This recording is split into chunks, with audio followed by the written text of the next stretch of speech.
Hi everyone, मैं रविराज चौहान अपने YouTube channel maths on पे आप लोगों का स्वागत करता हूं। अभी हम लोग उसी को कंटिन्यू करते हैं बायोलॉजी को, जिसमें हमने बायोलॉजी के 7 वीडियो को देख चुका है। उसी चैप्टर को हम लोग कंटिन्यू करेंगे। पिछले क्वेश्चन में हम लोग देखा था क्वेश्चन नंबर 100 से 150। इस वीडियो में देखेंगे हम लोग उसके आगे। देखते हैं हम लोग नेक्स्ट क्वेश्चन नंबर 151 कहता है कि एंटीबॉडी मुख्यतः एक पदार्थ है। ऑप्शन ए की बात किया जाए तो कहता है प्रोटीन, बी में कहता है कार्बोहाइड्रेट, सी में कहता है मौलिक अम्ल और डी में कहता है कैल्शियम ऑक्सलेट।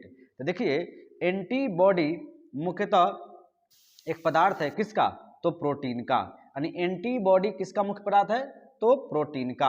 अब हम देखते हैं नेक्स्ट क्वेश्चन नंबर 152। देखिए क्वेश्चन नंबर 152 कहता है कि कौन सा विटामिन खाना पकाने के क्रम में नष्ट हो जाता है। ऑप्शन ए में कहता है विटामिन ए, बी में कहता है विटामिन सी में कहता है विटामिन डी और डी में कहता है विटामिन बी। तो कौन सा विटामिन खाना पकाने के क्रम में नष्ट हो जाता है। तो देखिए ये जो इसका आंसर हो जाएगा क्या हो जाएगा, विटामिन सी। यानी ऑप्शन नंबर बी किस क्वेश्चन का आंसर हो जाएगा। विटामिन सी जो है खाना पकाने के क्रम में क्या होता है, नष्ट हो जाता है। अब हम लोग देखते हैं नेक्स्ट क्वेश्चन नंबर 153। देखिए क्वेश्चन नंबर 153 क्या कहता है कि भोजन में लौह की कमी के कारण होता है। ऑप्शन ए की बात की जाए पीलिया, बी में कहता है वमन, सी में कहता है इनिमिया और डी में कहता है नर्वस हेसन। तो देखिए भोजन के लौह में कमी के कारण होता है क्या, इनिमिया। क्या होता है, इनिमिया। यानी ऑप्शन नंबर सी इस क्वेश्चन का आंसर हो जाएगा। यानी याद रखिएगा कि शरीर में लौह तत्व की कमी के कारण इनिमिया रोग होता है। ठीक है, इनिमिया का मतलब क्या होता है सर, तो इसमें हीमोग्लोबिन की कमी हो जाती है। क्या हो जाता है, हीमोग्लोबिन की कमी हो जाती है। अब हम लोग देखते हैं next question number 154। Question number 154 कहता है कि सम्मिलित कीजिए। ऑप्शन ए की बात किया जाए तो कहता है कि तंत्रिका तंत्र, जो ऑप्शन कर रहे हैं एक ए में कहता है तंत्रिका तंत्र, बी में कहता है संयोजी तंत्र, सी में कहता है कंगाल तंत्र और डी में कहता है श्वसन तंत्र। देखिए इसका मिलान कहाँ से करना है, तो एक में कहता है विभिन्न ऊतकों को जोड़ना, बी दो में कहता है परिचलन में सहायता, तीन में कहता है गैसों का आदान प्रदान और चार में कहता है बाहरी संवेदनाओं को मस्तिष्क तक पहुंचाना, पांच में कहता है ऑक्सीजन का परिवहन। तो देखिए इसकी मिलान करना है। तो देखिएगा तंत्रिका तंत्र का जो संबंध है वो कहाँ है, तो तंत्रिका तंत्र का संबंध हो जाएगा, यानी अगर देखा जाए ए का क्या हो जाएगा, ए का 4 हो जाएगा। क्या हो जाएगा, ए का 4। यानी तंत्रिका तंत्र का संबंध किससे हो जाएगा, तो ऑक्सीजन का परिवहन। किससे हो जाएगा, ऑक्सीजन का परिवहन। अगर बी की बात करें कंकाल तंत्र, तो कंकाल तंत्र में क्या हो जाएगा, तो कंकाल तंत्र संयोजी तंत्र की बात में किया जाए तो संयोजी तंत्र का हो जाएगा यानी एक से हो जाएगा। क्या हो जाएगा, संयोजी तंत्र यानी विभिन्न ऊतकों को जोड़ना। संयोजी तंत्र का क्या काम है, विभिन्न ऊतकों को जोड़ना। सी में देखा जाए तो सी में कहता है कंगाल तंत्र। देखिए कंगाल तंत्र की बात किया जाए तो क्या हो जाएगा, परिचलन में सहायता। सी क्या करता है, परिचलन में सहायता। ठीक है, अगर उसके आगे देखा जाए कि श्वसन तंत्र, तो श्वसन तंत्र का बात हो जाएगा, श्वसन तंत्र का बात हो जाएगा क्या हो जाएगा, ऑक्सीजन में परिवहन। और तंत्रिका तंत्र का संबंध हो जाएगा बाहरी संवेदनाओं को मस्तिष्क तक पहुंचाना।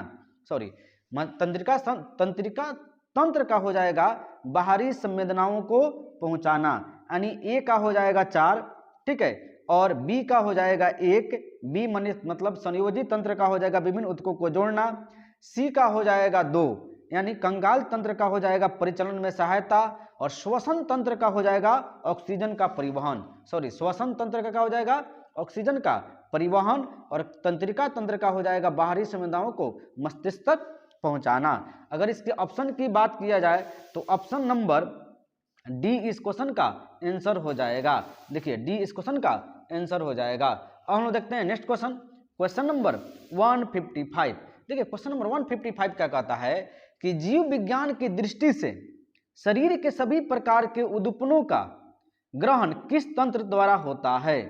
ठीक है, अब हम लोग देखते हैं तो हो जाएगा कि जीव विज्ञान की दृष्टि से शरीर के सभी प्रकार के उद्दीपनों का ग्रहण किस तंत्र से द्वारा होता है। ऑप्शन ए की बात की जाए तो आंख, बी में कहता है हृदय, सी में कहता है तंत्रिका तंत्र और डी में कहता है वृक्क। तो अभी हम लोग जस्ट क्वेश्चन को डिस्कशन किए हैं कि जीव विज्ञान की दृष्टि से शरीर के सभी प्रकार के उद्दीपनों का ग्रहण किस तंत्र द्वारा किया जाता है? तो तंत्रिका तंत्र के द्वारा किया जाता है। किसके द्वारा? तंत्रिका तंत्र के द्वारा किया जाता है। देखिए अब हम लोग देखते हैं क्वेश्चन नंबर 156। क्वेश्चन नंबर 156 कहता है कि सजीवों में क्या पहचान है? ऑप्शन ए की बात की जाए श्वसन, बी में कहता है प्रजनन, सी में कहता है रक्त संचरण और डी में कहता है इनमें से सभी। तो सजीव का यही ना पहचान है जी, जिसमें श्वसन दर हो, प्रजनन हो और रक्त संचरण हो, यानी ऑप्शन नंबर डी इस क्वेश्चन का आंसर हो जाएगा, यानी इनमें से सभी। अब हम लोग देखते हैं नेक्स्ट क्वेश्चन, क्वेश्चन नंबर 157 कहता है विटामिन ई महत्वपूर्ण है दालों में, सी कहता है मक्खन में, बी कहता है मक्खन में, सी कहता है गेहूं के अंकुर का तेल, डी में कहता है मछली के यकृत का तेल। देखिए इस क्वेश्चन के आंसर की बात किया जाए कि विटामिन ई महत्वपूर्ण है, तो विटामिन ई की प्राप्ति कहाँ होती है? गेहूं के अंकुर का तेल में। किसमें होता है? गेहूं के अंकुर के तेल में विटामिन ए पाया जाता है, यानी ऑप्शन नंबर सी इस क्वेश्चन का आंसर हुआ। अब हम लोग देखते हैं नेक्स्ट क्वेश्चन, क्वेश्चन नंबर 158। देखिए क्वेश्चन नंबर 158 क्या कहता है कि कहाँ पाचन एवं श्वसन मार्ग एक दूसरे को अतिक्रमण करता है? ऑप्शन ए की बात किया जाए तो स्वर यंत्र में, बी में कहता है श्वास नली में, सी में कहता है ग्रसनी में और डी में कहता है भोजन नलिका में। तो कहाँ पाचन कहता है, कहाँ पाचन एवं श्वसन मार्ग एक दूसरे को अतिक्रमण करता है, तो वो करता है कहाँ पे? ग्रसनी में। कहाँ पे? ग्रसनी में। ठीक है, अब देखते हैं हम लोग क्वेश्चन नंबर, यानी ऑप्शन नंबर सी इस क्वेश्चन का आंसर हो जाएगा। अब हम लोग देखते हैं क्वेश्चन नंबर 159। देखिए क्वेश्चन नंबर 159 क्या कहता है कि आंखों के मायोपिक दृष्टि अल्प दृष्टि में, ऑप्शन ए की बात कहता है रेटिना के सम्मुख प्रकाश किरण केंद्रित होती है, बी में कहता है रेटिना के पीछे प्रकाश किरण केंद्रित होती है, सी में कहता है कॉर्निया दोषपूर्ण और डी में कहता है इनमें से कोई नहीं। तो देखिए आंखों के मायोपिक दृष्टि यानी अल्प दृष्टि, देखिए क्या कहता है? अल्प दृष्टि में क्या होता है? तो होता है रेटिना के सम्मुख प्रकाश किरणें केंद्रित होती है, यानी ऑप्शन नंबर ए इस क्वेश्चन का आंसर हो जाएगा।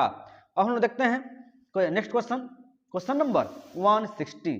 देखिए क्वेश्चन नंबर 160 कहता है कि वह पदार्थ जिसकी कमी से डिहाइड्रेशन होती है, डिहाइड्रेशन होता है। ऑप्शन ए की बात की जाए तो कह रहा है कि नमक की कमी से, बी में कहता है खून की कमी से, सी में कहता है पानी की कमी से और डी में कहता है लवण की कमी से। तो डिहाइड्रेशन जो होता है वो होता है किससे? पानी की कमी से। किससे होता है? पानी की कमी से। अब हम लोग देखते हैं क्वेश्चन नंबर 161। देखिए क्वेश्चन नंबर 161 क्या कहता है कि पुरुषों के बध्याकरण शल्य क्रिया को कहते हैं।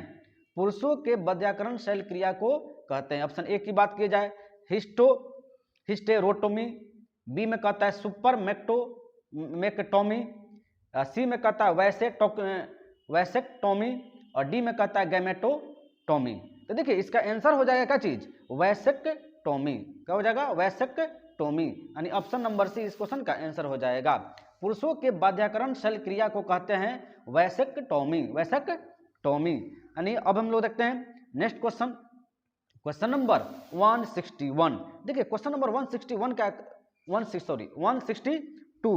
देखिए अब हम लोग देखते हैं 162 कहता है कि निषेचित अंडाणु के इम्प्लांटेशन के लिए गर्भाशय कौन सा हार्मोन तैयार करता है? ऑप्शन ए की बात की जाए तो ऑक्सीटोसिन, बी में कहता है प्रोलैक्टिन, सी में कहता है प्रोजेस्टेरोन और डी में कहता है थायरोट्रोपिन। तो देखिए निषेचित अंडाणु, याद रखिएगा, निषेचित अंडाणु के इम्प्लांटेशन के लिए गर्भाशय कौन सा हार्मोन तैयार करता है? तो ए करता है प्रोजेस्टेरोन। क्या कहता है? प्रोजेस्टेरोन, यानी ऑप्शन नंबर सी इस क्वेश्चन का आंसर हो जाएगा। और हम देखते हैं क्वेश्चन नंबर 163 कहता है कि अधिक ऊंचाई पर मानव शरीर में श्वेत रक्त कणिकाएं क्या होती है? ऑप्शन ए की बात किया जाए आकार में बड़ी हो जाएगी, बी में कहता है आकार में छोटी हो जाएगी, सी में कहता है संख्या में बढ़ जाएगी और डी में कहता है संख्या में घट जाएगी।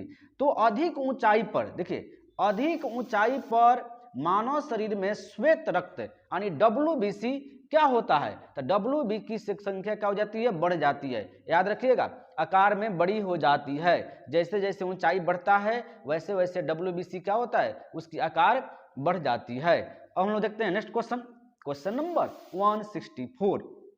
देखिए क्वेश्चन नंबर 164 कहता है कि केल्विन स्केल में मानव शरीर का सामान्य तापमान कितना होता है।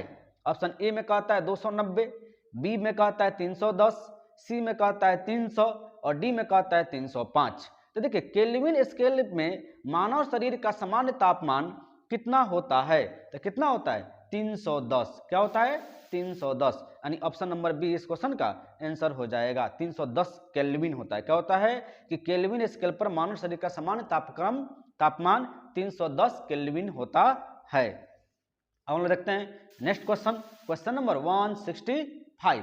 देखिए क्वेश्चन नंबर 165 कहता है कि श्वसन में कार्बोहाइड्रेट निम्नलिखित में विघटित हो जाता है। ऑप्शन ए की बात किया जाता कहता है ग्लाइकोजन, बी में कहता है कार्बन डाइऑक्साइड और जल, सी में कहता है ऑक्सीजन और कार्बन डाइऑक्साइड और डी में कहता है ग्लूकोज। तो देखिए श्वसन में कार्बोहाइड्रेट निम्नलिखित में से किसकी विखंडित हो जाती है, तो हो जाता है कार्बन डाइऑक्साइड और जल में हो जाता है। याद रखिएगा क्या होता है कि श्वसन में कार्बोहाइड्रेट कार्बन डाइऑक्साइड और जल में विघटित हो जाता है, यानी ऑप्शन नंबर बी इस क्वेश्चन का आंसर हो गया। अब हम लोग देखते हैं क्वेश्चन नंबर 166। देखिए क्वेश्चन नंबर 166 क्या कहता है, श्वसन है, ऑप्शन ए की बात किया जाए अपचयन प्रक्रिया, बी में कहता है उपचयन प्रक्रिया, सी में कहता है उक्त दोनों और डी में कहता है इनमें से कोई नहीं। तो श्वसन क्या है जी, श्वसन एक अपचयन प्रक्रिया है। क्या है, अपचयन प्रक्रिया है, यानी 166 का ए आंसर हो जाएगा। अब हम लोग देखते हैं नेक्स्ट क्वेश्चन, क्वेश्चन नंबर 167। देखिए 167 नंबर क्वेश्चन कहता है कि मानव में श्वसन दर सबसे कम होती है। पहला ऑप्शन कहता है कि दौड़ते समय, बी में कहता है क्रिकेट खेलते समय, सी में कहता है खाना खाते समय और डी में कहता है नींद में सोते समय। तो मानव में श्वसन दर सबसे कम होती है, कब होती है, तो नींद में सोते समय। कब होती है, नींद में सोते समय इसकी श्वसन दर क्या हो जाती है, कम हो जाती है मानव की। अब हम लोग देखते हैं क्वेश्चन नंबर 168 कहता है कि इन सभी में सबसे अधिक मात्रा में कैरोटीन किसमें पाया जाता है। ऑप्शन ए की बात की जाए तो गाजर, बी में कहता है पपीता, सी में कहता है पालक और डी में कहता है आम। तो देखिए इनमें सबसे ज्यादा कैरोटीन की जो मात्रा होती है वो कहाँ होता है जी, गाजर में होता है। कहाँ पे होता है, गाजर में, यानी ऑप्शन नंबर ए इस क्वेश्चन का आंसर होगा। अब हम लोग देखते हैं नेक्स्ट क्वेश्चन, क्वेश्चन नंबर 169 कहता है कि पाचन के रसों में निम्नलिखित में से कौन सा अम्ल पाया जाता है। पाचन के रसों में निम्नलिखित में से कौन सा अम्ल पाया जाता है। ऑप्शन ए की बात करें तो लैक्टिक अम्ल, बी में कहता है टैनिक अम्ल और सी में कहता है अमीनो अम्ल और डी में कहता है हाइड्रोक्लोरिक अम्ल यानी HCl। नहीं तो देखिए पाचन के रसों में निम्नलिखित में से कौन सा अम्ल पाया जाता है, तो हाइड्रोक्लोरिक अम्ल। क्या होता है, हाइड्रोक्लोरिक अम्ल यानी HCl पाया जाता है। ठीक है, अब हम लोग देखते हैं नेक्स्ट क्वेश्चन, क्वेश्चन नंबर 170। देखिए क्वेश्चन नंबर 170 क्या कहता है कि लंबे समय तक शारीरिक परिश्रम के कार्य के बाद मांसपेशियों में शिथिलता किस कारण से होती है। देखिए कल भी क्वेश्चन आ चुका है और ये आज फिर रिपीट कर रहा है कि लंबे समय तक शारीरिक परिश्रम के कार्य के बाद मांसपेशियों में शिथिलता किस कारण से होती है। ऑप्शन ए की बात किया जाए तो ऑक्सीजन की पूर्ति में गिरावट से, बी में कहता है कि मांसपेशियों के तंतुओं में सूक्ष्म टूट फूट होने से, सी में कहता है ग्लूकोज की कमी से और डी में कहता है लैक्टिक अम्ल के एकत्र होने से। तो याद रखिएगा लंबे समय तक शारीरिक परिश्रम के कार्य के बाद मांसपेशियों में जो शिथिलता आती है वो कैसे आती है, लैक्टिक अम्ल के एकत्र होने से। कि क्या होता है, इसमें स्थिरता पाई जाती है। अब हम लोग देखते हैं नेक्स्ट। देखिए नेक्स्ट में हम लोग देखेंगे कि वो क्वेश्चन जो आज तक जो ग्रुप डी में जो बायोलॉजी का जिस चैप्टर से जो ग्रुप डी में जो क्वेश्चन पूछे गए हैं, बार बार क्वेश्चन पूछे गए हैं, उसी क्वेश्चन को हम लोग देखने वाले हैं। क्वेश्चन नंबर 1 कहता है कि माँ के शरीर के अंदर बच्चे के विकास मनुष्य के मामले में लगभग कितने महीने तक होते हैं। तो सबको पता है जी कि बच्चा माँ के पेट में कितना माह तक रहता है, 9 माह तक। कितना, 9 माह तक, यानी ऑप्शन नंबर सी इस क्वेश्चन का आंसर हो जाएगा। अब हम लोग देखते हैं नेक्स्ट क्वेश्चन, क्वेश्चन नंबर 2। देखिए क्वेश्चन नंबर 2 क्या कहता है कि खांसी और डैश खांसी और छींकने जैसी अनैच्छिक गतिविधियों को नियंत्रित करता है। कौन करता है? ऑप्शन ए की बात करें तो मज्जा, बी में कहता है मस्तिष्क, सी में कहता है पोन्स और डी में कहता है अनुमस्तिष्क। तो देखिए डैश खांसी और छींकने जैसे अनैच्छिक गतिविधियों को नियंत्रित करता है, वो करता है मेड्यूला यानी मज्जा, यानी ऑप्शन नंबर ए इस क्वेश्चन का आंसर हो जाएगा। अब हम लोग देखते हैं नेक्स्ट क्वेश्चन, क्वेश्चन नंबर 3। देखिए क्वेश्चन नंबर 3 क्या कहता है कि मानव शरीर में उर्वरीकरण की प्रक्रिया कहाँ होती है? उर्वरीकरण की प्रक्रिया कहाँ होती है? ऑप्शन ए की बात की जाए तो गर्भाशय में, बी में कहता है डिंबवाहिका नलिका में, सी में कहता है अंडाशय में और डी में कहता है योनि में। नहीं, तो मानव शरीर में उर्वरीकरण की प्रक्रिया कहाँ होती है? तो ये होती है डिंबवाही नलिका में। कहाँ होती है? डिंबवाही नलिका में, यानी ऑप्शन नंबर बी इस क्वेश्चन का आंसर हो जाएगा। अब हम लोग देखते हैं क्वेश्चन नंबर 4। देखिए क्वेश्चन नंबर 4 कहता है कि अधिकांश जंतुओं में गति इनमें से किन तंत्रों की समन्वित गतिविधि है? ऑप्शन ए की बात की जाए तो कहता है पेशी, कंकाल और तंत्रिका तंत्र, बी में कहता है केवल पेशी तंत्र और ऑप्शन नंबर सी में कहता है कि केवल तंत्रिका तंत्र और ऑप्शन नंबर डी में कहता है केवल कंकाल और तंत्रिका तंत्र। तो देखिए ये जो क्वेश्चन है कह रहा है कि अधिकांश जंतुओं में गति इनमें से किन तंत्रों की समन्वित गतिविधि है? तो ए है पेशी भाग लेता है, कंकाल और तंत्रिका तंत्र भाग लेता है, यानी गति करने की जो क्षमता रखने वाला जीव गतिशील जीव होता है उसमें क्या होता है? उसमें पेशी, कंकाल और तंत्रिका तंत्र विद्यमान होता है, जिसके कारण वह क्या होता है? गति कर पाता है। अब हम देखते हैं नेक्स्ट क्वेश्चन, क्वेश्चन नंबर 5। देखिए क्वेश्चन नंबर 5 क्या कहता है कि निम्नलिखित में से कौन सा प्रोटीन संचलन हेतु पेशियों को संकुचित तथा शिथिल करने में सहायता करता है? ऑप्शन ए की बात किया जाए हेम्प प्रोटीन, बी में कहता है हे प्रोटीन, सी में कहता है कॉन्ट्रैक्टाइल प्रोटीन और डी में कहता है लिपोप्रोटीन। ठीक है, देखिए इस क्वेश्चन का आंसर की बात की जाए तो क्या हो जाएगा? ऑप्शन नंबर सी इस क्वेश्चन का आंसर हो जाएगा, यानी कॉन्ट्रैक्टाइल प्रोटीन। निम्नलिखित में से कौन सा प्रोटीन संचलन हेतु पेशियों को संकुचित तथा शिथिल करने में सहायता करता है? तो इसका आंसर होगा कॉन्ट्रैक्टाइल प्रोटीन। अब हम लोग देखते हैं नेक्स्ट क्वेश्चन, क्वेश्चन नंबर 6। देखिए क्वेश्चन नंबर 6 क्या कहता है कि डैश में मांसपेशियों के लयबंद संकुचन के परिणाम स्वरूप बच्चा पैदा होता है। ठीक है, ऑप्शन ए की बात की जाए तो योनि, बी में कहता है डिंबवाही नली, सी में कहता है ग्रीवा, डी में कहता है गर्भाशय। तो देखिए कहता है कि डैश में मांसपेशियों के लयबंद संकुचन के परिणाम स्वरूप बच्चा पैदा होता है, तो इसका आंसर क्या हो जाएगा? गर्भाशय, यानी ऑप्शन नंबर डी इस क्वेश्चन का आंसर होगा। अब हम लोग देखते हैं नेक्स्ट क्वेश्चन, क्वेश्चन नंबर 7। देखिए क्वेश्चन नंबर 7 क्या कहता है कि निम्न में से कौन सी कार्रवाई अनैच्छिक कार्रवाई नहीं है? ऑप्शन ए की बात की जाए तो लार स्रावा, बी में देखा जाए तो साइकिल चलाना, सी में कहता है पाचन और डी में कहता है श्वसन। तो देखिए निम्न में से कौन सी कार्रवाई अनैच्छिक कार्रवाई नहीं है? तो इसका आंसर हो जाएगा क्या चीज? साइकिल चलाना। साइकिल चलाना एक अनैच्छिक नहीं है। ठीक है, देखिए लार, पाचन और श्वसन जो है अनैच्छिक क्रिया है। ठीक है, लार, पाचन और श्वसन अनैच्छिक क्रिया है, जबकि साइकिल चलाना क्या है? ऐच्छिक क्रिया है। मन करेगा तो चलाइएगा, नहीं तो नहीं चलाइएगा, नहीं। लेकिन श्वसन क्या है? सांस नहीं लीजिएगा तो क्या होगा? आपको जीवित रह पाइएगा? नहीं। तो लार स्रावा नहीं होगा तो खाना का पाचन होगा? नहीं होगा। पाचन भी जरूरी है। अब देखते हैं क्वेश्चन नंबर 8। नहीं, क्वेश्चन नंबर 8 कहता है कि लैंगिक प्रजनन में डैश के का शामिल होते हैं। ठीक है, ऑप्शन ए की बात की जाए विपरीत लिंगो एक जनक, बी में कहता है समान लिंग दो जनक, सी में कहता है कोई भी लिंग एक जनक, डी में कहता है विपरीत लिंग दो जनक। तो देखिए इस क्वेश्चन का आंसर क्या हो जाएगा कि विपरीत लिंग, नहीं विपरीत लिंग और दो जनक। लैंगिक प्रजनन कब होगा? जब विपरीत लिंग होगा, मेल फीमेल होगा तब ना होगा जी लैंगिक प्रजनन। तो क्या होगा? विपरीत लिंग दो जनक। अब हम लोग देखते हैं नेक्स्ट क्वेश्चन। ठीक है, देखिए क्वेश्चन नंबर 9 कहता है कि शुक्राणु को सीधे अंडे में अंतःक्षेपित करने की अत्यधिक विकसित प्रक्रिया डैश कहलाती है। ऑप्शन ए की बात की जाए तो कहता ICSI, बी में कहता है GIFT और सी में कहता है ऑप्शन नंबर सी में कि ZIFT और डी में कहता है AID।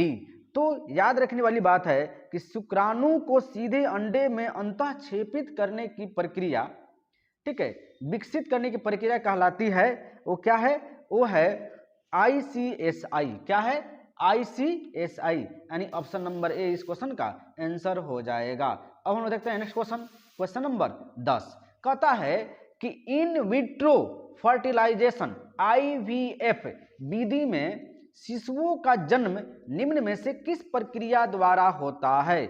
ऑप्शन ए की बात किया जाए तो कहता है कि ऑप्शन ए में कहता है शुक्राणु और डिंब का बाह्य निषेचन, बी में कहता है एकल माता पिता से गर्भ का विकास, सी में कहता है परख नली के अंदर गर्भ का विकास, और डी में कहता है शुक्राणु और डिंब का आंतरिक निषेचन और भ्रूण का बाह्य विकास। तो देखिए इस क्वेश्चन के आंसर की बात की जाए तो हो जाएगा ऑप्शन नंबर ए, यानी शुक्राणु और डिंब का बाह्य निषेचन।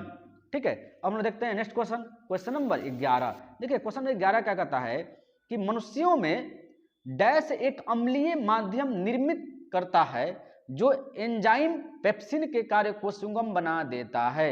ऑप्शन ए की बात की जाए तो कहता है सल्फ्यूरिक अम्ल, बी में कहता है हाइड्रोक्लोरिक अम्ल, सी में कहता है नाइट्रिक अम्ल, और डी में कहता है एसिटिक अम्ल। तो सबको पता है कि मनुष्यों में डैश एक अम्लीय माध्यम निर्मित करता है, तो कौन करता है, हाइड्रोक्लोरिक अम्ल HCl। देखिए मनुष्य में आमाशय में भोजन के पाचन के दौरान हाइड्रोक्लोरिक अम्ल का स्राव होता है। किसका स्राव होता है जी, HCl का स्राव होता है। यह कैसा होता है, यह अम्लीय होता है। क्या होता है, यह अम्लीय होता है। यह प्रचुक, देखिए यह प्रमुख पाचक एंजाइम है। जो हाइड्रोक्लोरिक अम्ल है वो क्या है, प्रमुख पाचक एंजाइम है। ठीक है, जो पेप्सिन के कार्य को सुगम बनाता है। किसके कार्य को, पेप्सिन के कार्य को सुगम बनाता है। अब हम लोग देखते हैं नेक्स्ट क्वेश्चन, क्वेश्चन नंबर 12। देखिए क्वेश्चन नंबर 12 क्या कहता है कि निम्न में से किस प्रक्रिया में ऊष्मीय ऊर्जा निर्मित होती है। ऊष्मीय ऊर्जा निर्मित होती है किस प्रक्रिया में। ऑप्शन ए की बात किया जाए तो कहता है उत्सर्जन, बी में कहता है परिसंचरण, सी में कहता है पाचन, और डी में कहता है श्वसन। तो देखिए ऊष्मीय ऊर्जा जो उत्पन्न होता है वो किसमें होता है, श्वसन में। किसमें होता है, श्वसन में। देखिए श्वसन एक अपचयी प्रक्रिया है, याद रखिएगा कैसा प्रक्रिया है, अपचयी प्रक्रिया है जिसमें ऊष्मीय ऊर्जा निर्मित होती है। तो श्वसन में क्या होता है, ऊष्मीय ऊर्जा निर्मित होती है, यानी ऑप्शन नंबर डी इस क्वेश्चन का आंसर होगा।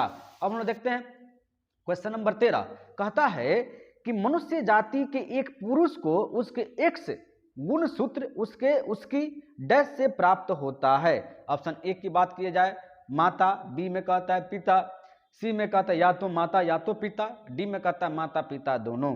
तो X का जो निषेचन होता है किससे होता है जी, टोटल X जो होता है किसमें होता है, माता में होता है। पिता में क्या होता है, XY दोनों होता है। याद रखिएगा पुरुषों में XY लिंग गुणसूत्र पाया जाता है। ठीक है, जिसका गुणसूत्र माता का X, माता क्या होता है, X होता है। तो देखिए XX जब मिलता है तो क्या होता है, बेटी होती है। जब XY मिलता है तो क्या होता है, बेटा होता है।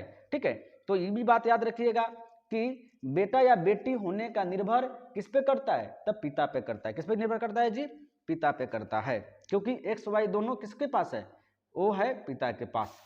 हम लोग देखते हैं नेक्स्ट क्वेश्चन, क्वेश्चन नंबर 14 कहता है अंडे को अंडाशय से गर्भाशय तक किसके द्वारा ले जाया जाता है। ठीक है, ऑप्शन ए की बात की जाए तो कहता है गर्भाशय ग्रीवा, बी में कहता है डिंबवाही नलिका, सी में कहता है बीजवाहिका, और डी में कहता है शुक्रवाहिका। तो अंडे को अंडाशय से गर्भाशय तक किसके द्वारा ले जाया जाता है, तो वो होता है किसके द्वारा, डिंबवाही नलिका। कौन होता है, डिंबवाही नलिका। अब हम देखते हैं नेक्स्ट क्वेश्चन, क्वेश्चन नंबर 15। देखिए क्वेश्चन नंबर 15 क्या कहता है कि निम्नलिखित में से कौन सा मादा प्रजनन तंत्र का एक हिस्सा नहीं है। ऑप्शन ए की बात की जाए तो कहता है गर्भाशय, बी में कहता है शुक्रवाहिका, सी में कहता है अंडाशय, और डी में कहता है योनि। तो देखिए निम्नलिखित में से कौन सा मादा प्रजनन तंत्र का एक हिस्सा नहीं है, वो कौन सा नहीं है, शुक्रवाहिका नहीं है। कौन है, शुक्रवाहिका नहीं है। देखिए शुक्रवाहिका मादा प्रजनन तंत्र नहीं है, बल्कि क्या है, नर प्रजनन है। याद रखिएगा शुक्रवाहिका किसमें पाया जाता है, तो नर में पाया जाता है। ठीक है, गर्भाशय, अंडाशय और योनि किसमें पाया जाता है, तो ए पाया जाता है मादा प्रजनन में, जबकि शुक्रवाहिका किसमें पाया जाता है, शुक्रवाहिका मादा में पाया शुक्रवाहिका नर में पाया जाता है, और गर्भाशय, अंडाशय और योनि किसमें पाया जाता है, तो मादा में पाया जाता है। अब हम लोग देखते हैं नेक्स्ट क्वेश्चन, क्वेश्चन नंबर 16 कहता है वृक्क की संरचनात्मक इकाई है। ऑप्शन ए की बात की जाए तो साइटोन, बी में कहता है कीटोन, सी में कहता है न्यूरॉन और डी में कहता है नेफ्रॉन। तो वृक्क जो है वो वृक्क की संरचनात्मक इकाई क्या है? नेफ्रॉन। क्या है जी? नेफ्रॉन। यानी ऑप्शन नंबर डी इस क्वेश्चन का आंसर हो गया। अब हम लोग देखते हैं नेक्स्ट क्वेश्चन, क्वेश्चन नंबर 17। देखिए क्वेश्चन नंबर 17 क्या कहता है कि डैश एक अंतःस्रावी ग्रंथि है जिसे मास्टर ग्रंथि भी कहा जाता है।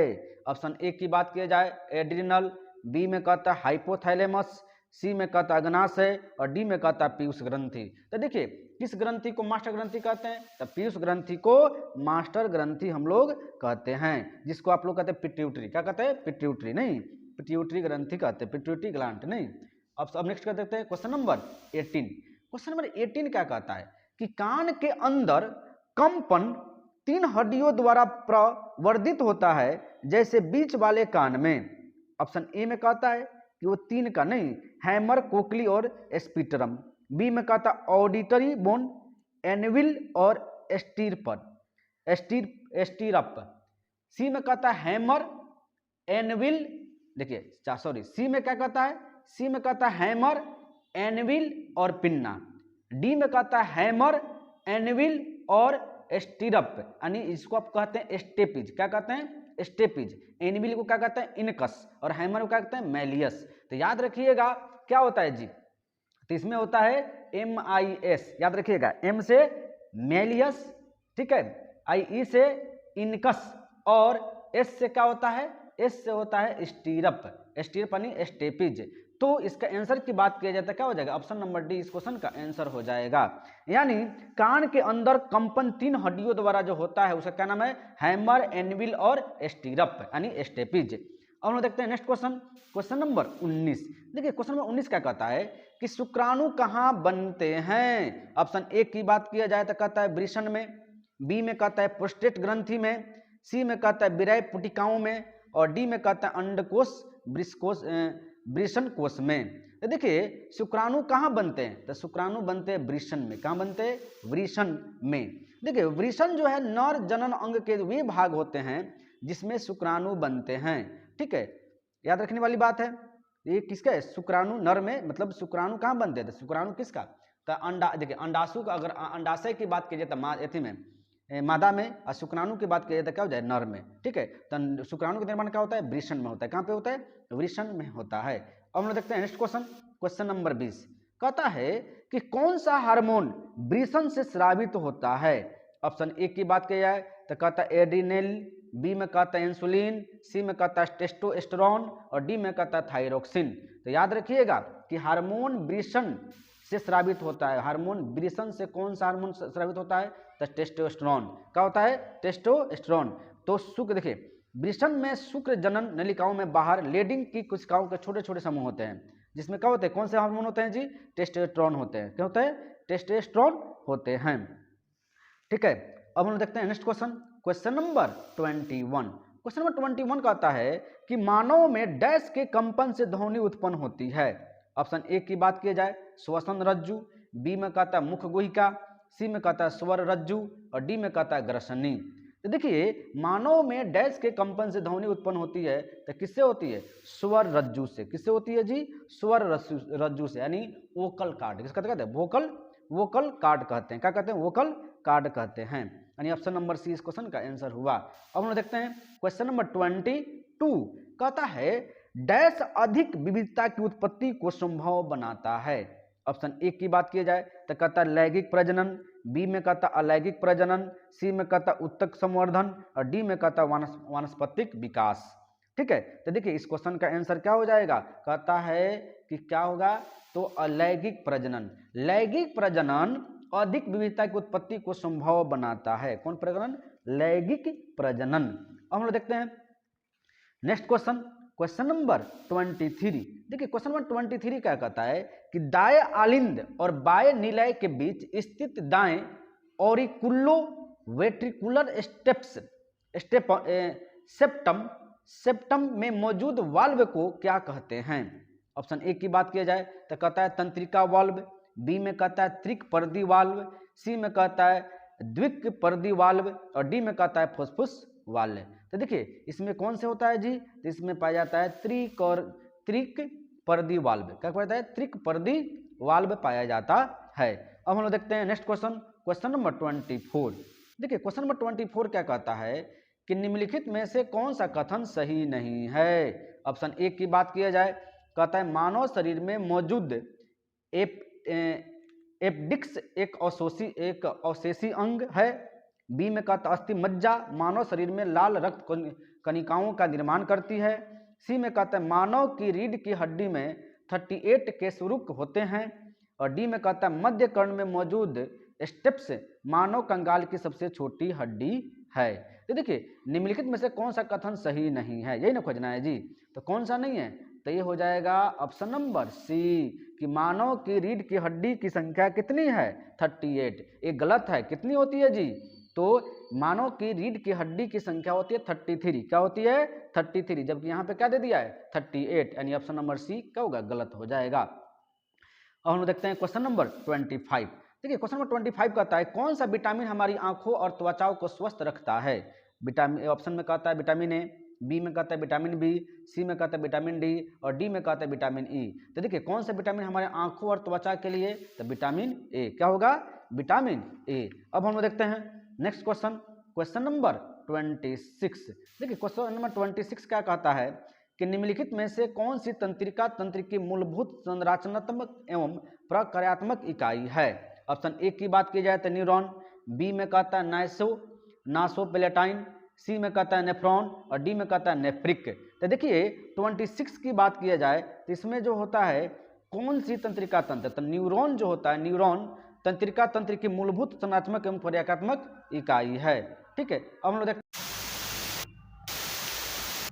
देखते हैं क्वेश्चन नंबर 27। देखिए क्वेश्चन नंबर 27 कहता है कि कोबाल्ट किस विटामिन में पाया जाता है। ऑप्शन ए की बात किया जाए तो विटामिन 5, बी में कहते हैं विटामिन B3, विटामिन सी में कहते हैं विटामिन B12 और डी में कहता है विटामिन B1। देखिए कोबाल्ट किस विटामिन में पाया जाता है, तो कोबाल्ट जो पाया जाता है विटामिन B12 में पाया जाता है। किसमें पाया है, विटामिन B12 में पाया जाता है। अब हम देखते हैं नेक्स्ट क्वेश्चन, क्वेश्चन नंबर 28। देखिए क्वेश्चन नंबर 28 कहता है कि निम्न में से कौन सी झिल्ली संयोजित थैली पाचक एंजाइमों से भरी होती है। ऑप्शन ए की बात की जाए तो हो जाएगा माइटोकॉन्ड्रिया, बी में कहता है गोल्जी काय, सी में कहता है रसधानी और डी में कहता है लाइसोसोम। तो निम्न में से कौन सी झिल्ली, क्या कहता है, निम्न में से कौन सी झिल्ली संयोजित थैली पाचक एंजाइमों से भरी होती है। इसका आंसर क्या हो जाएगा, लाइसोसोम। क्या कहते हैं, लाइसोसोम हो जाएगा। अब हम लोग देखते हैं नेक्स्ट क्वेश्चन, क्वेश्चन नंबर 29। देखिए क्वेश्चन नंबर 29 क्या कहता है कि अल्फा एमाइलेज नामक एंजाइम मानव शरीर में डैश में मौजूद होता है। कौन सा, तो कहता है अल्फा, देखिए अल्फा एमाइलेज नहीं। ऑप्शन ए की बात किया जाए तो कहता है बाल, बी में कहता है लार, सी में कहता है दांत और डी में कहता है त्वचा। तो देखिए अल्फा माइलेज नामक एंजाइम मानव शरीर में कहाँ पाया जाता है, तो लार में पाया जाता है। कहाँ पाया जाता है, लार में, यानी विटामिन बी इस क्वेश्चन का, ऑप्शन नंबर बी इस क्वेश्चन का आंसर हो जाएगा। ठीक है, अब हम लोग देखते हैं क्वेश्चन नंबर 30। देखिए क्वेश्चन नंबर 30 क्या कहता है कि निम्न में से कौन सा अमाशय में बनने वाला एक प्रोटीन पाचक एंजाइम है। ऑप्शन ए की बात की जाए तो HCl, बी में कहता है एंटेरोकाइनेज, सी में कहता है पेप्सिन और डी में कहता है माल्टोस। तो देखिए कौन सा अमाशय में बनने वाला एक प्रोटीन है, देखिए एंजाइम नहीं पता, प्रोटीन पाचक एंजाइम पूछ रहा है। तभी जस्ट पढ़े थे, क्या हो जाएगी, तो प्रोटीन पाचक एंजाइम जो होगा वो होगा पेप्सिन। क्या होगा, पेप्सिन, यानी ऑप्शन नंबर सी इस क्वेश्चन का आंसर हो जाएगा। ठीक है, पेप्सिन एक प्रोटीन पाचक एंजाइम है। ठीक है, याद रखिएगा। अब हम देखते हैं नेक्स्ट क्वेश्चन, क्वेश्चन नंबर 31।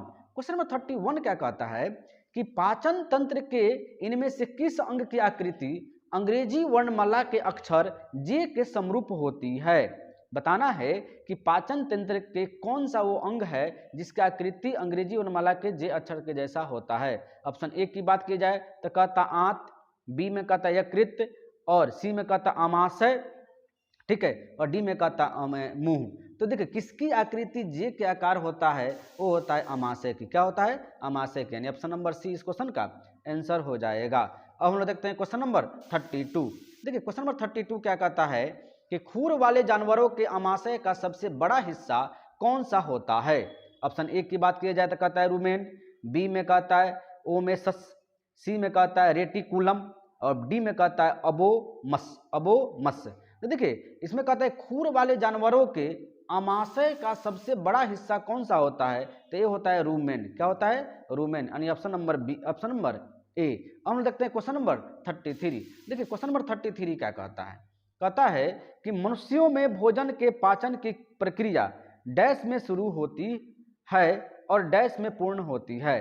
किसमें शुरू होती है और किसमें पूर्ण होती है, यही बताना है। ऑप्शन ए की बात की जाए तो कहता है मुंह, छोटी आंत, बी में कहता आमाशय, बड़ी आंत, सी में कहता आहार नली, बड़ी आंत और डी में कहता आहार नली, छोटी आंत। तो देखिए मनुष्यों कह रहा है कि मनुष्यों में भोजन के पाचन की प्रक्रिया और शुरू होती है किसमें होती है? तो मुंह, ऑप्शन नंबर ए में, मुंह और छोटी आंत में। तो मनुष्यों में भोजन की पाचन की प्रक्रिया मुंह से शुरू होती है और छोटी आंत में पूर्ण हो जाती है। अब हम लोग देखते हैं नेक्स्ट क्वेश्चन, क्वेश्चन नंबर 34। देखिए 34 नंबर कहता है कि पुंस मानव के किस अंग का भाग है? ऑप्शन ए की बात किया जाए तो दिया हुआ है हृदय, बी में कहता है मस्तिष्क और सी में कहता है गुर्दा और डी में कहता है अधिवृक्क। तो देखिए पुंस जो होता है किस अंग का भाग होता है? तो वो होता है मस्तिष्क। क्या होता है? मस्तिष्क। ठीक है, पुंस जो है मानव मस्तिष्क का एक भाग है, याद रखने वाली बात है। इस क्वेश्चन का आंसर क्या हो जाएगा? बी। अब हम देखते हैं क्वेश्चन नंबर 35। देखिए क्वेश्चन नंबर 35 क्या कहता है कि E300 का सामान्य नाम क्या है? करा है कि E300 का सामान्य नाम बताइए। ऑप्शन ए में कहता है विटामिन सी, बी में कहता है विटामिन डी, सी में कहता है विटामिन ए और डी में कहता है विटामिन बी। तो देखिए E300 का सामान्य नाम है विटामिन सी, यानी क्या हो जाएगा? विटामिन सी का नाम क्या है? 300। ठीक है, अच्छा विटामिन सी का रासायनिक नाम क्या है? एस्कॉर्बिक एसिड, याद रखिएगा एस्कॉर्बिक एसिड। ठीक है, अच्छा विटामिन सी की कमी से कौन सा रोग होता है? तो विटामिन सी की कमी से होता है अस्कर्वी रोग। क्या होता है? अस्कर्वी रोग। अब हम लोग देखते हैं नेक्स्ट क्वेश्चन, क्वेश्चन नंबर 36। देखिए क्वेश्चन नंबर 36 क्या कहता है कि निम्नलिखित में से कौन सा मोनोसैकेराइड शर्करा नहीं है? याद रखनी है कि क्या पूछ रहा है कि मोनोसैकेराइड शर्करा नहीं है। ऑप्शन ए की बात किया जाए तो कहता है ग्लाइकोटोज, बी में कहता है ग्लूकोज, सी में कहता है माल्टोज और डी में कहता है फ्रुक्टोज। तो कौन सा इसमें मोनोसैकेराइड शर्करा नहीं है? तो कौन नहीं है? माल्टोज। क्या है? माल्टोज शर्करा नहीं है। शर्करा सबसे, देखिए मोनोक्लाइड एक जिसे साधारण शर्करा भी कहते हैं, नहीं शर्करा का सबसे सरल रूप भी है। ठीक है, मोनोसैकेराइड कह रहा है कि इसमें शर्करा मोनोसैकेराइड शर्करा नहीं है। तो कौन नहीं है? माल्टोज नहीं है। कौन है? माल्टोज नहीं है, यानी ऑप्शन नंबर सी इस क्वेश्चन का आंसर हो जाएगा। अब देखा जाए तो इसमें याद रखिएगा कि ग्लूकोज, फ्रुक्टोज और ग्लैक्टोज मोनोसैकेराइड है। ठीक है, क्या है? मोनोसैकेराइड है। ठीक है, जबकि माल्टोज क्या है जी? तो माल्टोज एक डाइसैकेराइड है। याद रखिएगा माल्टोज क्या है? डाइसैकेराइड है और क्या है? और सब मोनोसैकेराइड है। इसलिए ऑप्शन नंबर सी इस क्वेश्चन का आंसर हुआ। अब हम देखते हैं क्वेश्चन नंबर 37। कहता है कि 100 को संदर्भित करता है। ऑप्शन ए की बात किया जाए तो एक चिकित्सकीय रूप में जीवित इंसान, बी में कहता है शरीर रचना विज्ञान हेतु प्रयोग किया जाने वाला एक मृत मानव शरीर, सी में परीक्षण के लिए इस्तेमाल किए जाने वाला एक जीवित व्यक्ति, डी में कहता है पुनर्जीवित मानव शरीर। तो देखिए इसका आंसर क्या हो जाएगा? इसका आंसर हो जाएगा बी, यानी 100 क्या है? तो शरीर रचना विज्ञान हेतु प्रयोग किए जाने वाला एक मृत मानव शरीर को हम लोग क्या कहते हैं? 100 कहते हैं। 100 कहते हैं, कहते हैं 100। अब हम लोग देखते हैं क्वेश्चन नंबर 38। देखिए क्वेश्चन नंबर 38 क्या कहता है कि मानव हाइपोथैलेमस ग्रंथि डैश होती है। ऑप्शन ए की बात की जाए तो उदर के ठीक नीचे, बी में कहता है गर्दन के निचले हिस्से में, सी में कहता है मस्तिष्क में और डी में कहता है श्वास नली से जुड़ी होती है। तो देखिए मानव हाइपोथैलेमस ग्रंथि डैश होती है। क्या होती है? तो मस्तिष्क में होती है। कहाँ होती है? मस्तिष्क में, यानी ऑप्शन नंबर सी इस क्वेश्चन का आंसर हो गया। अब हम लोग देखते हैं क्वेश्चन नंबर 39। देखिए क्वेश्चन नंबर 39 क्या कहता है कि नीचे दिए गए रंगों के समुच्चय में प्रकाश का प्राथमिक रंग कौन सा है? ऑप्शन ए की बात किया जाए तो सफेद पीला नीला, बी में बात किया जाए तो लाल हरा नीला, सी में कहता है लाल हरा काला और डी में कहता है काला सफेद लाल। तो देखिए नीचे दिए गए रंगों के समुच्चय में प्रकाश का प्राथमिक रंग क्या है? तो प्रकाश का प्राथमिक रंग होता है लाल, हरा, नीला, यानी ऑप्शन नंबर बी इस क्वेश्चन का आंसर हो जाएगा। अब हम देखते हैं नेक्स्ट क्वेश्चन, क्वेश्चन नंबर 40। देखिए क्वेश्चन नंबर 40 क्या कहता है कि मछली के हृदय में कितने कक्ष होते हैं? ऑप्शन ए की बात किया तो कहता है 1, बी में कहता है 3, सी में कहता है 4 और डी में कहता है 2। तो देखिए इसमें क्या होता है, मछली के हृदय में कितने कक्ष होते हैं? तो 2 होते हैं। कितने होते हैं? 2 होते हैं। ऑप्शन देखिए क्वेश्चन नंबर हम देखेंगे 41। देखिए क्वेश्चन नंबर 41 क्या कहता है? क्वेश्चन नंबर 41 कहता है कि गैस्ट्रिक जूस के एक घटक के रूप में निम्नलिखित में से कौन सा पेट द्वारा स्रावित नहीं होता है? ऑप्शन ए की बात की जाए तो पोटेशियम क्लोराइड, बी में कहता है सल्फ्यूरिक अम्ल, सी में कहता है हाइड्रोक्लोरिक अम्ल और डी में कहता है सोडियम क्लोराइड। तो देखिए गैस्ट्रिक जूस में एक घटक के रूप में निम्नलिखित में से कौन सा पेट द्वारा स्रावित नहीं होता है? वो नहीं होता क्या जी? सल्फ्यूरिक अम्ल यानी H2SO4, यानी क्या होता है? सल्फ्यूरिक अम्ल। अब हम देखते हैं next question, question number 42।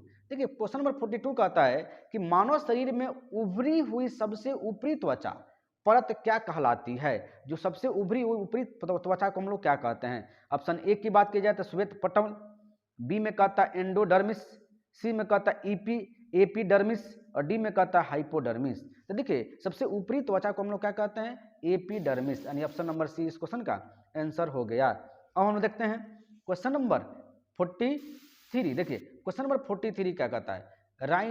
राइनोस्कोप dash की जांच के लिए उपयोग है। राइनोस्कोप, तो देखिए ऑप्शन की बात की जाए, ऑप्शन ए में कहता है मस्तिष्क, बी में कहता है आंखें, सी में कहता है नाक और डी में कहता है आंख नहीं कान। तो राइनोस्कोप डैश की जांच के लिए उपकरण है। तो राइनोस्कोप से क्या नापा जाता है जी? तो राइनोस्कोप से नापा जाता है नाक। क्या होता है? नाक की जांच करने के लिए किसका प्रयोग किया जाता है? राइनोस्कोप की जांच प्रयोग किया जाता है। हम लोग देखते हैं क्वेश्चन नंबर 44। देखिए 44 में क्या कहता है कि भोजन नली की दीवारों के संकुचन और प्रसरण को डैश गति कहा जाता है। देखिए ऑप्शन ए की बात की जाए क्रमाकुचन, बी में कहता है जठर संबंधी, सी में कहता है दोलनी और डी में कहता है अनुशिथिलन। तो देखिए इस क्वेश्चन के आंसर की बात की जाए तो क्या होगा? क्रमाकुचन। क्या हो जाएगा? क्रमाकुचन। क्या हो जाएगा? क्रमाकुचन। अब हम लोग देखते हैं नेक्स्ट क्वेश्चन, क्वेश्चन नंबर 45। देखिए क्वेश्चन नंबर 45 में क्या कहता है कि मानव शरीर में 29 हड्डियां होती है, इनमें से कौन सा वर्गीकरण सही है? यानी मानव शरीर में 29 हड्डियां होती है, कहाँ पे होती है? तो देखिए ऑप्शन की बात की जाए, ऑप्शन ए में देखिए सभी में क्या दिया है? माथा में 8, चेहरा में 14, कान में 4, कंठिकास्थि में 3। फिर ऑप्शन नंबर बी में कहता है कि माथा में 8, चेहरा में 14, कान में 6, कंठिकास्थि में 1। ठीक है। सी में कहता है माथा में 8, चेहरा में 12, कान में 6, कंठिकास्थि में 3। फिर डी में कहता है माथा में 8, चेहरा में 12, कान में 8 और कंठी कास्थी में 1। तो देखिए इस क्वेश्चन के आंसर की बात करें तो क्या हो जाएगा? ऑप्शन नंबर बी इस क्वेश्चन का आंसर हो जाएगा। कहाँ पे? तो माथा में 8 होता है, चेहरा में 14 होता है। याद रखने वाली बात है कि फेस पे कितनी हड्डियां होती है? 14 होती है। कान में कितनी हड्डी होती है? 6 होती है। कंठी कास्थी में कितनी होती है? 1 होती है। ठीक है। तो माथा में 8 हो गया, चेहरा में 14 हो गया, कान में 6 हो गया, कंठी कास्थी में 1 हो गया। ठीक है, यही सीरीज सही है, यानी ऑप्शन नंबर बी इस क्वेश्चन का आंसर हुआ। और हम देखते हैं क्वेश्चन नंबर 46। देखिए कहता है कि मानव शरीर की सबसे छोटी हड्डी कौन सी है? ऑप्शन ए की बात करें तो रकाब, बी में कहता है कान की हड्डी, सी में कहता है प्रगंडिका, डी में कहता है जांघ की हड्डी। तो याद रखिएगा कि मानव शरीर की सबसे छोटी हड्डी क्या होता है? रकाब। क्या होता है? रकाब, यानी ऑप्शन नंबर इस क्वेश्चन की आंसर हो जाएगी। देखिए मानव शरीर की सबसे छोटी हड्डी स्टेपीज है, जिसकी लंबाई 0.11 है। सॉरी, इस क्वेश्चन का आंसर होना चाहिए कान की हड्डी, नहीं क्या है? कान की हड्डी, यानी ऑप्शन नंबर बी इस क्वेश्चन का आंसर हो जाएगा कि मानव शरीर की सबसे छोटी हड्डी को क्या कहते हैं? कान की हड्डी। कौन सा है? कान की हड्डी। हम लोग देखते हैं नेक्स्ट क्वेश्चन, क्वेश्चन नंबर 47। क्या हो गया? Question number 47। रक्तचाप वह बल है डैश है। ऑप्शन ए की बात की जाए तो कहता है कि जो रक्त वाहिका की भित्ति पर लगाता है, बी में कहता है जो निलय प्रकुंचन के समय धमनी के अंदर लगता है, सी में कहता है जो निलय अनुशीतलन के समय धमनी के अंदर लगता है, डी में कहता है जो शिराओं के अंदर चलता है। तो याद रखिएगा रक्तचाप वह बल है, यानी रक्तचाप किसे कहते हैं जी? वह बल है जो रक्त वाहिका की भित्ति पर लगता है। ठीक है, उसे क्या कहते हैं, रक्तचाप बल कहा जाता है। अब हम लोग देखते हैं क्वेश्चन नंबर 48। देखिए क्वेश्चन नंबर 48 क्या कहता है, कीड़े डैश के माध्यम से सांस लेते हैं। ऑप्शन ए की बात की जाए फेफड़ा, बी में कहता है श्वसन छिद्रों, सी में कहता है गलफेड़ों और डी में कहता है त्वचा। तो देखिए कीड़े डैश के माध्यम से सांस लेते हैं, तो किसके माध्यम से सांस लेते हैं, बी श्वसन छिद्रों। किसे कहते हैं, श्वसन छिद्रों। अब हम देखते हैं क्वेश्चन नंबर 49। देखिए क्वेश्चन नंबर 49 क्या कहता है कि विटामिन सी की कमी से इनमें से कौन सा रोग होता है। ऑप्शन ए की बात किया जाता है गंडमाला, बी में कहता है दृष्टिहीनता, सी में कहता है स्कर्वी और डी में कहता है बेरी बेरी। तो देखिए विटामिन सी की कमी से इनमें से कौन सा रोग होता है, तो होता है विटामिन सी की कमी से स्कर्वी रोग होता है। कौन सा होता है, स्कर्वी रोग होता है। अच्छा, स्कर्वी रोग के लक्षण क्या है, तो कमजोरी हो जाएगा, थकावट हो जाएगा, जोड़ों में दर्द होगा, बाल झड़ेगा, दांतों का ढीला होना, ये सब क्या है, ये विटामिन सी की कमी से होता है। ठीक है, हम लोग देखते हैं नेक्स्ट क्वेश्चन, क्वेश्चन नंबर 50। देखिए क्वेश्चन नंबर 50 क्या कहता है कि ट्रैकिया मानव शरीर के किस तंत्र का भाग है, ट्रैकिया। ऑप्शन ए की बात किया जाए तो कहता है हृदय तंत्र, बी में कहता है उत्सर्जन तंत्र, सी में कहता है श्वसन तंत्र और डी में कहता है पाचन तंत्र। तो देखिए ट्रैकिया किसका पार्ट है जी, तो ट्रैकिया श्वसन तंत्र का पार्ट है। किसका, श्वसन तंत्र का पार्ट है। अब हम लोग देखते हैं क्वेश्चन नंबर 51। देखिए क्वेश्चन नंबर 51 क्या कहता है कि निम्नलिखित कोशिकाओं में से किसे कोशिका की आत्मघाती थैली कहा जाता है। आत्मघाती थैली किसे कहते हैं, ऑप्शन ए की बात की जाए तो कहता है गोल्जी काय, बी में कहता है लाइसोसोम, सी में कहता है माइटोकॉन्ड्रिया और डी में कहता है क्लोरोप्लास्ट। तो देखिए जो आत्मघाती थैली कहा जाता है, सुसाइड बैग जिसको कहा जाता है, किसको कहते हैं, लाइसोसोम को कहते हैं। किसे कहते हैं, लाइसोसोम को कहते हैं। ऑप्शन नंबर 20 क्वेश्चन का आंसर हो जाएगा। अब हम लोग देखते हैं क्वेश्चन नंबर 52। देखिए क्वेश्चन नंबर 52 क्या कहता है कि छोटी आंत की आंतरिक सतह पर हजारों उंगली नुमा आकृतियां निकली हुई होती है, उन्हें क्या कहा जाता है। ऑप्शन ए की बात की जाए तो विल्ली, बी में कहता है लंग्स, सी में कहता है महुमास और डी में कहता है ब्रोकाई। देखिए तो देखते हैं छोटी आंत की आंतरिक सतह पर हजारों उंगली नुमा आकृतियां निकली हुई होती है, उन्हें क्या कहा जाता है, तो विली कहा जाता है। क्या कहता है, विली। यानी ऑप्शन नंबर इस क्वेश्चन का आंसर हुआ। अब हम देखते हैं क्वेश्चन नंबर 53। देखिए क्वेश्चन नंबर 53 क्या कहता है, इनमें से किस रोग से पीड़ित रोगी नेत्रदान कर सकते हैं। ऑप्शन ए की बात करें तो रैबीज, बी में कहता है हैजा, सी में कहता है मधुमेह, डी में कहता है टिटेनस। तो इनमें से किस रोग से पीड़ित रोगी नेत्रदान कर सकते हैं, तो नेत्रदान कौन कर सकते हैं, तो मधुमेह जिनको हुआ है, डायबिटीज जो हुआ है, वह अपना नेत्रदान कर सकते हैं। ठीक है, हम लोग देखते हैं नेक्स्ट क्वेश्चन, क्वेश्चन नंबर 54। देखिए क्वेश्चन नंबर 54 क्या कहता है कि आत्र रस भोजन में मौजूद प्रोटीन को किन अणुओं में परिवर्तित करते हैं। ऑप्शन ए की बात की जाए तो अमीनो अम्ल, बी में कहता है ग्लूकोज, सी में कहता है ग्लिसरॉल और डी में कहता है वसा अम्ल। तो इस क्वेश्चन का आंसर की बात करें तो क्या हो जाएगा, अमीनो अम्ल। क्या हो जाएगा, अमीनो अम्ल हो जाएगा। अब हम लोग देखते हैं क्वेश्चन नंबर 55। देखिए क्वेश्चन नंबर 55 में देखते हैं हम लोग कि निम्न में से कौन सा अंग पीत रस स्रावित करता है।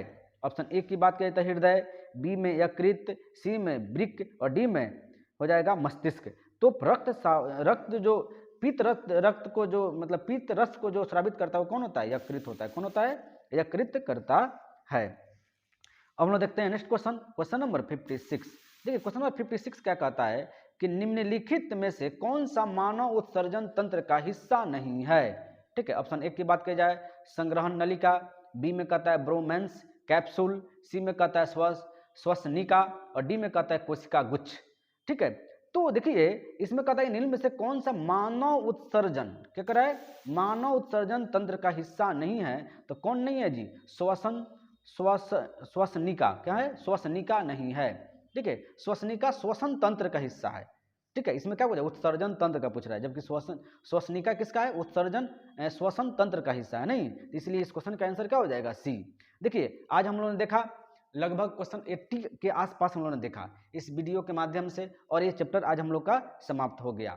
ठीक है, अब हम देखेंगे नया वीडियो में हम लोग देखेंगे, अगले वीडियो में हम लोग देखेंगे नेक्स्ट चैप्टर। और इसी प्रकार हम लोग क्या करेंगे, पार्ट बाय पार्ट 50-50 क्वेश्चन के सीरीज लेकर के करेंगे क्या कि बायोलॉजी के जितने भी क्वेश्चन आज तक पूछे हुए हैं, जो भी बार एग्जाम में पूछे हुए हैं, चाहे वो ग्रुप डी हो या RRB NTPC हो, वो सभी के सभी क्वेश्चन आपके साथ क्या होगा, एक बार रिकॉल कराया जाएगा, जिससे क्या होगा कि आपकी तैयारी क्या हो, पूरी परफेक्ट तरीका से हो जाए और आपको ये भी पता चल जाए कि कौन सा क्वेश्चन हमको क्या पढ़ना है, किस दिशा की ओर पढ़नी है। क्योंकि क्या हो गया ना, बहुत सारे बच्चे क्या होते हैं ना कि बौद्धिक आवारागर्दी करते हैं। करने का मतलब क्या है कि सिलेबस से हट करके पढ़ाई करते हैं। जब तक हम लोग सिलेबस से हटकर पढ़ाई करेंगे तो कहीं कुछ नहीं होने जाने वाला है। आपको वही पढ़ के जाना है जो एग्जाम में आएगा, और मेरी यही प्रयास है कि हम वही वीडियो लेकर के आएँ, वैसा ही क्वेश्चन का कंटेंट लेकर के आएँ जो आपके एग्जाम में परफेक्ट ढंग से उसी में से ही रहेगा, बाहर से एक भी क्वेश्चन ना पूछे। यदि मेरी वीडियो का कंटेंट अच्छा लग रहा है तो लाइक कीजिए, कमेंट कीजिए, सब्सक्राइब कीजिए, शेयर जरूर से जरूर कीजिए। Thank you.